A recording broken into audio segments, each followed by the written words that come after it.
Sois béni, mon frère. Sois béni, ma sœur.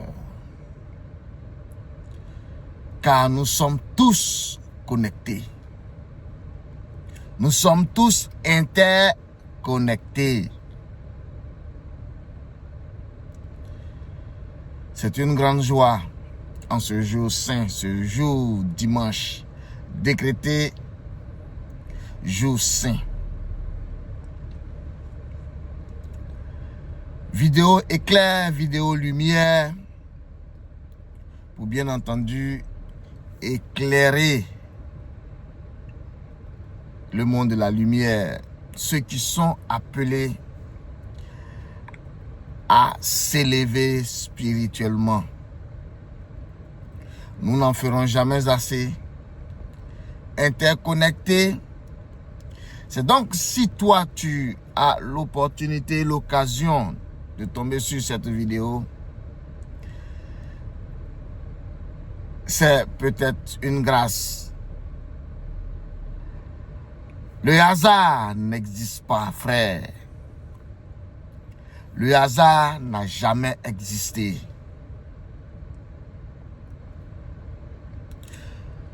Alors, comme ça, nous allons en ce jour partager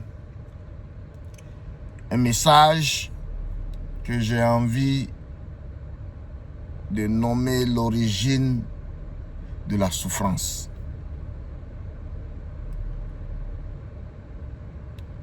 Oui, l'origine de la souffrance, frère.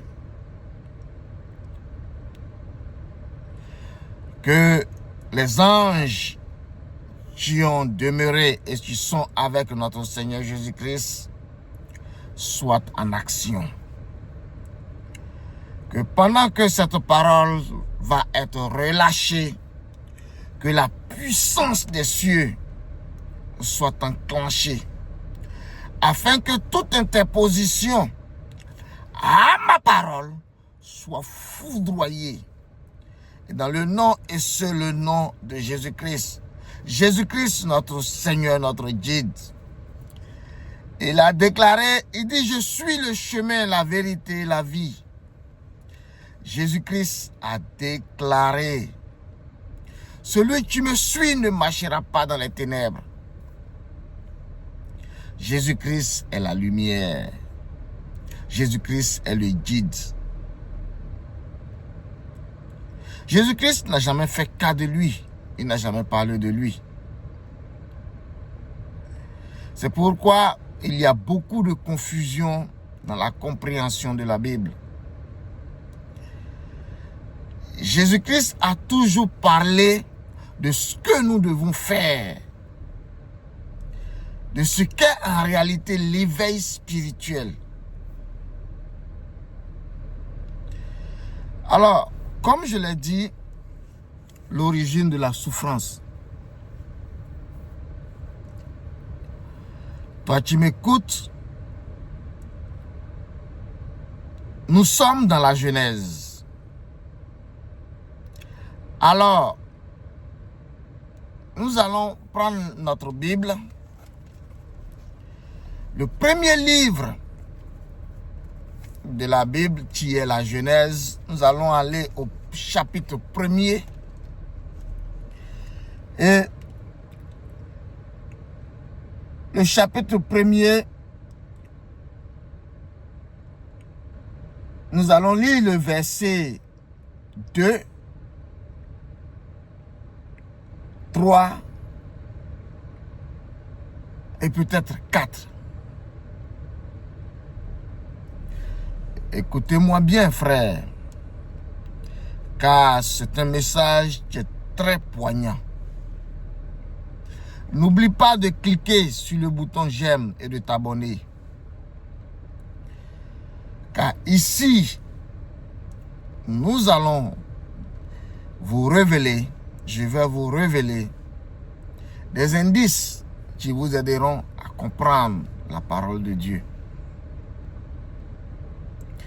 Car la Bible,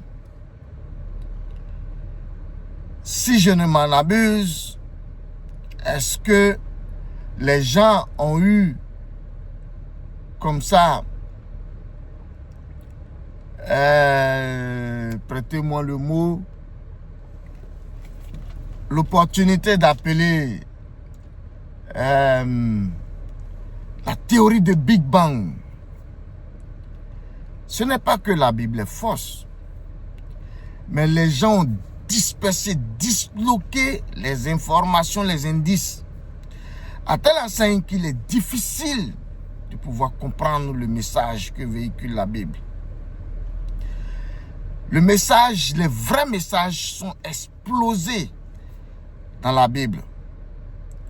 Donc, si nous lisons la Bible comme un livre ordinaire, il nous serait quasiment impossible de percevoir le message. Car tout est codifié. Alors, comme je le disais, nous allons aller dans le livre de la Genèse, le chapitre 1er, au verset 2. Je lis la parole de Dieu dans la version Louis II. La terre était informe et vide. Il y avait des ténèbres à la surface de l'abîme. Écoutez-moi bien. Il y avait des ténèbres à la surface de l'abîme et l'Esprit de Dieu se mouvait au-dessus des eaux. Il y avait des ténèbres, je reprends, il y avait des ténèbres à la surface de l'abîme et l'Esprit de Dieu se mouvait au-dessus des eaux. Dieu dit que la lumière soit, et la lumière fut. Je veux m'en arrêter là. Versets 2 et 3. Premier livre de la Genèse. Premier chapitre, pardon, de la Genèse. La terre était informe et vide. Il y avait des ténèbres à la surface de l'abîme et l'Esprit de Dieu se mouvait au-dessus des eaux. Dieu dit que la lumière soit, et la lumière fut. Que l'Esprit de Dieu nous amène à comprendre ce qui va être dit à ma parole et qu'il en soit ainsi. Frère, si nous allons dans le livre de Jean, nous allons prendre le livre de Jean au chapitre 4 avant de revenir à ce qui vient d'être lu dans le livre de la Genèse. Nous allons aller dans le livre de Jean, toujours dans la version Louis II, au chapitre 4, verset 16. Non, pas au verset 16. Nous allons aller plutôt... Verset 24. Verset 24. Alors, au verset 24, la Bible dit que Dieu est esprit. Dieu est esprit. Je vais m'en arrêter là. Nous avons lu dans le livre de la Genèse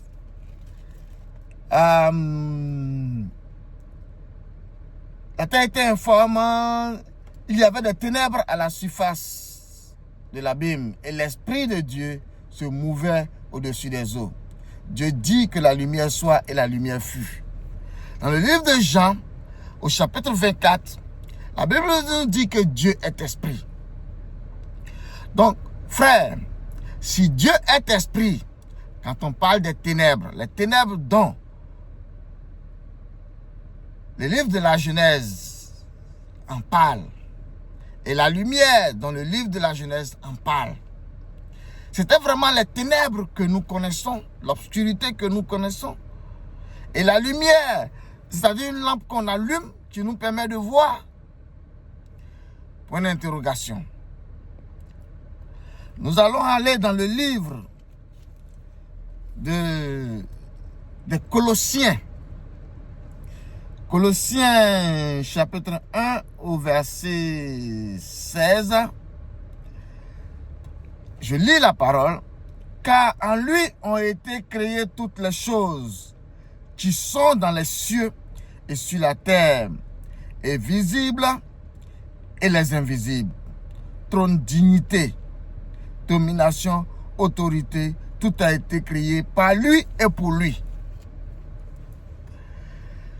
Alors, toutes choses dans le livre des Colossiens, toutes choses ont été créées par lui et pour lui. Dieu donc est donc le créateur de toutes choses. Le livre de la Genèse nous dit qu'au commencement, il y avait les ténèbres. Si Dieu est esprit, qu'il a créé les ténèbres, que sont en réalité les ténèbres? Les ténèbres sont des esprits. Ce sont des entités. Ce sont des puissances qui sont responsables des ténèbres. Si Dieu est esprit, alors les ténèbres dont la Bible en parle sont des esprits. Toute créature qui émane de Dieu est donc esprit. Si la Bible déclare que nous sommes les créatures de Dieu. Nous sommes donc esprits. La lumière est la créature de Dieu. La lumière est donc esprit. Il y a des entités qui sont responsables de ces ténèbres. Il y a des entités qui sont responsables de la lumière. Toutes choses ont été créées par lui et pour lui. Alors, il y a des livres sacrés qui témoignent. Frère, laissez-moi vous dire quelque chose aussi simple. Au commencement, il y avait les ténèbres à la surface de l'abîme. Ça veut dire que tout était commandé par les ténèbres. Toutes nos actions étaient des actions ténébreuses. C'étaient les entités des ténèbres qui agissaient. D'aucuns n'assimilèrent pas les ténèbres au mal. Ça veut dire que Dieu a d'abord régné dans le mal. Et Dieu vit que la lumière était bonne, il a décrété la lumière. Quand Dieu a décrété la lumière, ce ne sont pas les entités des ténèbres qui vont venir encore influencer la lumière, non. Alors, ces entités qui étaient responsables des ténèbres, les esprits qui étaient responsables des ténèbres, ont en un temps soit peu être mis, si vous voulez, de côté et utilisés occasionnellement par Dieu le Créateur.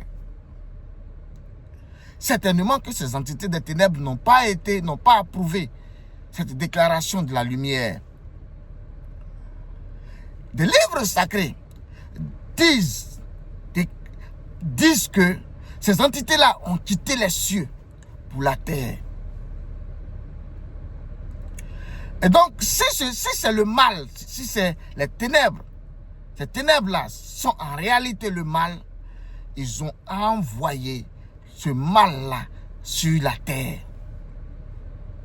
Voilà ce que est en réalité l'origine de la souffrance. Le mal est donc venu sur la terre par leur désobéissance. Ils n'ont pas approuvé le fait que Dieu ait décrété la lumière. Ils ont quitté le royaume. Ils sont venus sur la terre. Et en son temps, le premier élu, le 7e petit-fils de Caïn, nommé Enoch, c'était l'élu, le premier élu de Dieu, à qui Dieu a révélé le secret du ciel. Ces entités-là sont allées voir, ces entités de ténèbres, qui ont siégé, qui ont habité, qui ont pollué la terre, qui ont envoyé la souffrance sur la terre, sont allés voir Enoch pour lui dire, comme c'est toi en qui Dieu a confiance, va voir Dieu et demande-lui que nous voulons retourner dans le royaume. Et Dieu qui dit, toi qui es-tu? Un ange ou un humain? Il dit un humain. Il dit, n'est-ce pas les anges qui doivent intercéder pour les humains? Mais pourquoi toi, tu viens intercéder pour des anges qui ont demeuré dans le royaume et qui ont désobéi, qui ont quitté le ciel pour la terre? Retourne leur dire que la sentence est tombée. Ils seront jugés et punis.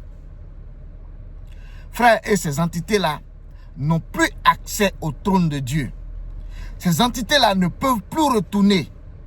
S'il y force, la foudre de l'Éternel va les foudroyer. Il faut donc créer un monde dans lequel ils sont appelés à survivre.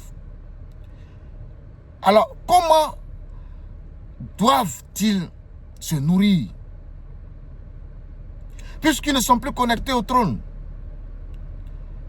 Leur désobéissance leur a valu leur chute. Ils ont été chassés du royaume.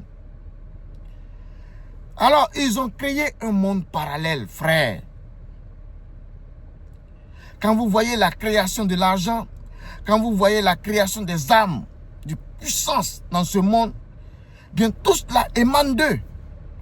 Quand vous voyez la sorcellerie, les tueries, tout ce que vous pouvez imaginer, les ténèbres qui règnent à la surface de la terre, bien le monde a approuvé leur venue sur cette terre. Mais quand Jésus-Christ est arrivé, lui qui est lumière, il a été flagellé, il a été détruit, il a été tué. Le monde n'a pas approuvé la lumière. Mais quand ces entités-là, responsables des ténèbres, sont venues, le monde les a accueillis. C'est pour cela, Satan peut se lever pour déclarer, il dit, ce monde m'a été donné. Je donne à qui je veux. Nous avons donné ce monde à Satan. Voilà ce qu'est en réalité. La déclaration de la lumière dont Dieu a faite n'a pas été approuvée par les entités des ténèbres. Ils ont quitté le royaume, ils ont quitté le ciel pour la terre. Ils ont pollué la terre. Ils ont appris les secrets de la mort à la terre, aux humains. Voilà d'où vient le secret de la mort. Voilà d'où proviennent la destruction, la souffrance tant endurée sur cette terre-là. Alors, le monde étant contaminé, quand donc toi tu choisis de te lever, ces entités-là viennent te combattre. Parce que c'est pourquoi moi j'aime bien le verset qui dit « Béni soit l'Éternel, le Dieu créateur de toutes choses, qui nous a bénis de toutes sortes de bénédictions dans les lieux célestes en Christ. » Éphésiens, dans le livre des Éphésiens au chapitre 1er. Alors, nous sommes spirituellement bénis. Ces entités des ténèbres-là, comment ils font pour leur survie? Ce n'est que par dérobation. Alors, quand vous vous connectez au trône et que vous téléchargez l'énergie qui fait vivre, je l'ai déjà dit dans l'une de mes vidéos, ces entités-là envoient leurs agents vous dérober. Ils vous volent. Ils vous volent parce qu'ils ont besoin de cette énergie-là pour vivre. Eux, ils n'ont plus accès au trône. Ils viennent, ils vous volent. Ils viennent, ils dérobent. Et c'est d'ailleurs ce système-là qui plonge les enfants de Dieu dans la souffrance éternelle. Alors, c'est un indice. Ce message est un indice pour vous dire que vous devez vous élever. Quand vous vous élevez spirituellement, ils ne pourront plus avoir accès à vous parce que vous allez avoir les armes nécessaires pour leur...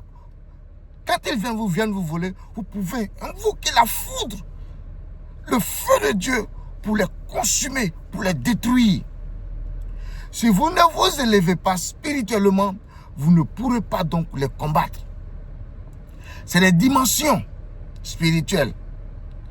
Eux, ils ont créé un monde parallèle. Un monde parallèle pour empêcher le monde, pour empêcher les enfants de Dieu de s'élever. Parce que quand vous vous élevez, ils n'ont plus accès à vous. Quand vous vous élevez, vous allez acquérir une certaine puissance qui fait en sorte que chaque fois qu'ils viendront tenteront de dérober quoi que ce soit de vous, vous avez la possibilité de les foudroyer. Voilà, c'est pourquoi il est important de s'élever spirituellement. Sans quoi, si vous restez là, c'est des dimensions spirituelles. Ils sont au-dessus de vous, donc vous ne pouvez pas les combattre. Vous ne pouvez pas les combattre, vous allez demeurer éternellement dans cette souffrance. Nous allons demeurer éternellement dans cette souffrance. C'est pourquoi ce message est pour t'inviter à travailler davantage. Nous devons travailler, nous devons nous élever afin que nous arrivions à manipuler les âmes spirituelles de Dieu. Sans quoi, nous ne pouvons pas combattre ces entités sataniques, ces puissances démoniaques, ces forces des ténèbres qui ont désobéi au ciel. Il nous appartient. Ce n'est pas Dieu comme les chrétiens. Moi, j'ai été chrétien. Mais aujourd'hui, je me rends compte que c'est des messages déformés que les gens enseignent dans les églises. On endort l'esprit. À tel enseigne que tu pries, tu vois que ta souffrance demeure. Frère, laissez-moi vous dire que chaque fois que vous fléchissez genou et que vous jeûnez, vous vous connectez au trône. L'énergie qui permet de vivre vous est donnée. L'argent, et si l'argent était de l'énergie, quand vous accueillez,